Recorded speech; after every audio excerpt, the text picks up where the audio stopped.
আরজি করের ঘটনার প্রতিবাদে রাজ্য জুড়ে চাক্কা জ্যাম কর্মসূচি নিয়েছে বিজেপি। শুক্রবার 6 সেপ্টেম্বর কলকাতার প্রাণকেন্দ্র ধর্মতলা মোড়ে কেসি দাসের সামনে চাক্কা জ্যাম কর্মসূচি পালন করল বিজেপি।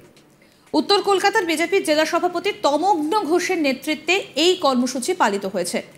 রাস্তায় আলপনা দিয়ে হাতে প্ল্যাকার্ড নিয়ে রাস্তায় নামলেন বিজেপি কর্মীরা।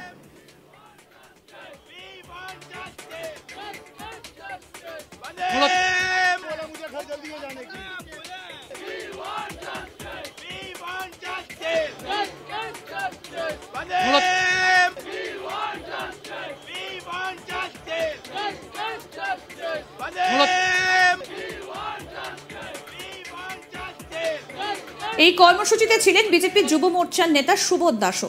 এদিন তমগ্ন ঘোষ জানান, আমাদের দফা 1 দাবি 1 মুখ্যমন্ত্রীর পদত্যাগ। এবং এই চাক্কা জ্যাম কর্মসূচির জেরে বেশ খানিকক্ষণের জন্য স্তব্ধ হয়ে যায় শহরের প্রাণকেন্দ্র ধর্মতলা চত্বর। একেবারে ধর্মতলা চত্বর পুরো রাস্তা আটকে দেয় বিজেপির নেতা কর্মীরা।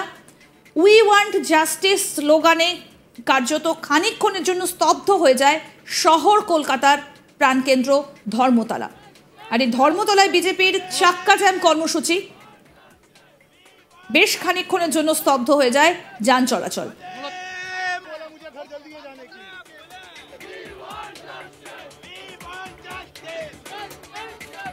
অভয়ার ন্যায় বিচারের দাবিতে সুর চড়ালেন বিজেপি নেতারা। ছিলেন একাধিক বিজেপি নেতা এবং তাদের বক্তব্য, উই ওয়ান্ট জাস্টিস, অর্থাৎ অভয়ার ন্যায় বিচারের দাবি তারাও জানাচ্ছেন। এবং তাদের এই কর্মসূচির জেরে বেশ কিছুক্ষণের জন্য যান চলাচল বন্ধ হয়ে যায়, চাঞ্চল্য ছড়ায় গোটা এলাকা জুড়ে এবং তাদেরকে আটকাতে প্রচুর পুলিশ কর্মী মোতায়েন করা হয়েছিল ধর্মতলায়। এবং তারপর দেখা যায় যে বেশ খানিকক্ষণ যান চলাচল স্তব্ধ হয়। পুলিশ তারপরে একে একে সকলকে সরিয়ে দেন এবং পুলিশের বিরুদ্ধেও এদিন ক্ষোভ উগরে দিয়েছেন বিজেপির নেতা কর্মীরা।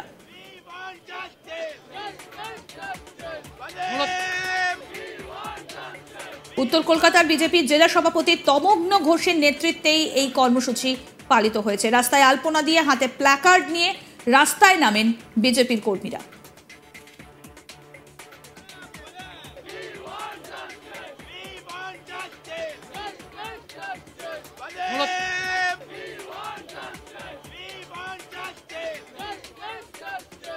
বিজেপি যুব মোর্চার নেতা সুবোধ দাসও এদিন ছিলেন। তমগ্ন ঘোষ জানান, আমাদের দফা 1 দাবি 1 মুখ্যমন্ত্রীর পদত্যাগ।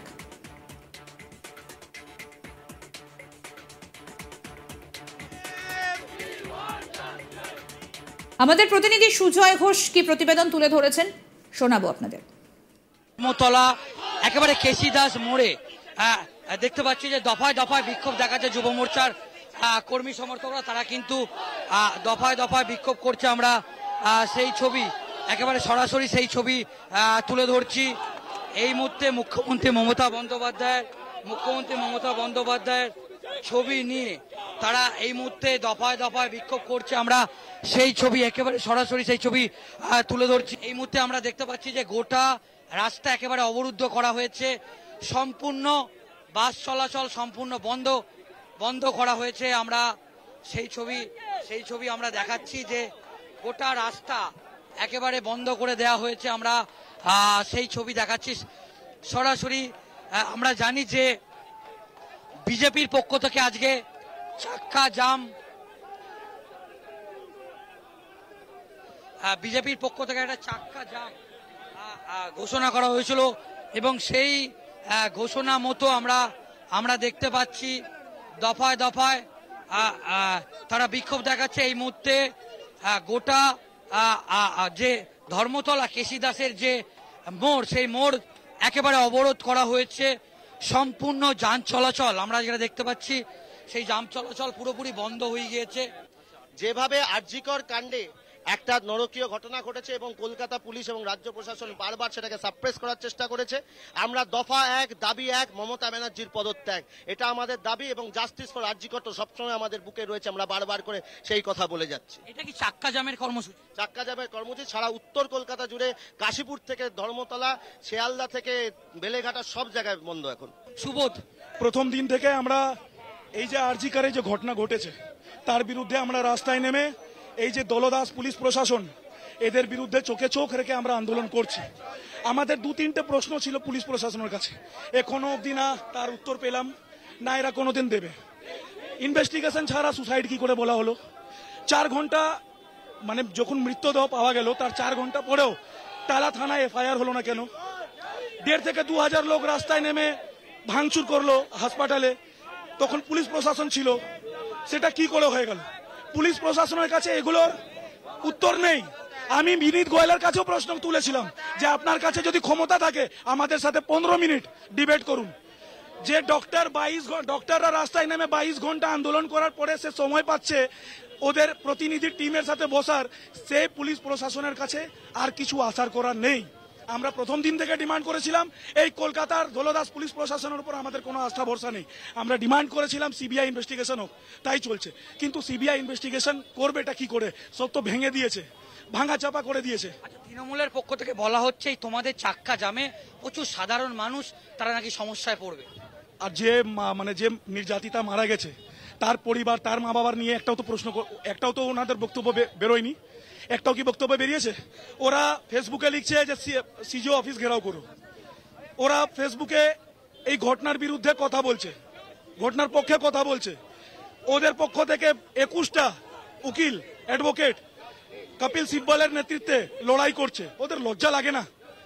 ওদের লজ্জা লাগে না? বাংলার মানুষ আগামী দিনে ওদেরকে যা জবাব দেবার সেটা রেডি করে রেখে দিয়েছে। আর আমাদের একটাই ডিমান্ড, দাবি 1, দফা 1, মমতা ব্যানার্জি, বিনীত গোয়েল আর এই যে দলদাস পুলিশ প্রশাসন আছে এদের সকলের, এদের কাছে প্রশ্ন করুন, এরা করবে? কেউ কারোর কাছে ক্ষমতা আছে 10 মিনিট আমাদের সাথে ডিবেট করবে? কেউ পারবে না। এরা বিজেপি যারা করে, বিরোধী দল যারা করে তাদেরকে গ্রেফতার করবে, তাদেরকে মারধর করবে, তাদেরকে ভুলভাল কেসে অ্যারেস্ট করবে। কিন্তু এরা মেন যে ইনসিডেন্টের ব্যাপারে যখন এদেরকে জিজ্ঞেস করবেন এরা কেউ কিছু বলে, দেখুন অ্যারেস্ট করার জন্য গাড়ি নিয়ে আসে। এরা হচ্ছে দালালের থেকেও চরম সীমা পার করে দিয়েছে। জানি যে আরজি করে যে প্রিন্সিপাল সন্দীপ ঘোষের ছবি একটা জুতো দেয়া আছে, জুতো সব মেয়ে সব নারী শক্তি, মহিলারা মারবে, বোন চলে গেছে, নারী শক্তি চলে গেছে, যার জন্য পৃথিবীর আলো দেখেছি। কোনো কথা হবে না, সারা বিশ্ব তোলপাড়, সারা ভারতবর্ষ তোলপাড়, পশ্চিমবঙ্গ তোলপাড়। আমরা বিচার চাইছি। কে রাখি বাঁধবে, কে ভাইফোঁটা কে দেবে? আমরা বিচার চাই, বোনের বিচার চাই। সন্দীপ ঘোষকে যে আপনি যেভাবে এটাকে দিয়েছেন, এই যে জুতো, ঝাঁটা, চামচেটা কেন দিয়েছেন? পশ্চিমবঙ্গের কোনো পাতা নড়ে না, যেরকম মমতা বন্দ্যোপাধ্যায় ইশারা ছাড়া। এটা খুব ধ্রুব সত্য কথা, সারা বাংলার মানুষ না, সারা ভারতবর্ষের মানুষ জানে। আরজি করেও একটা পাতা নড়ে না এই সন্দীপ ঘোষের নির্দেশ ছাড়া। সমস্ত কিছুতে যুক্ত এই লোকটা, সেটা প্রমাণিত, সিবিআই থেকে বার করে নিয়েছে। আরো আপডেট পেতে দেখতে থাকুন আজ তাক বাংলার ইউটিউব চ্যানেল, সাবস্ক্রাইব করুন।